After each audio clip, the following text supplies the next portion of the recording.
Hello guys ఇవాళ వచ్చేసి నేను ఒక 7:1 ముగ్గు చూపించబోతున్నా. అది వచ్చేసి చాలా ఈజీగా ఉంటుంది. సో అయితే చుక్కలు పెట్టేశాను. ఇవి వచ్చేసి చుక్కలు. సో అయితే దీని నుండి ఇలా కలపాలి.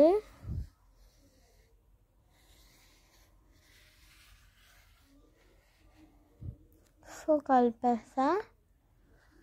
సో నెక్స్ట్ వచ్చేసి కర్వ్స్ ఇచ్చుకుంటూ వెళ్ళాలి.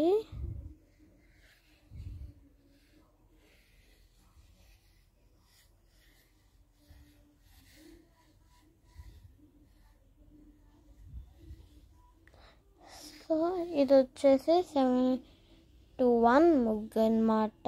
సో ఇది వచ్చేసి చాలా ఈజీ, చాలా బాగుంటుంది. బాయ్.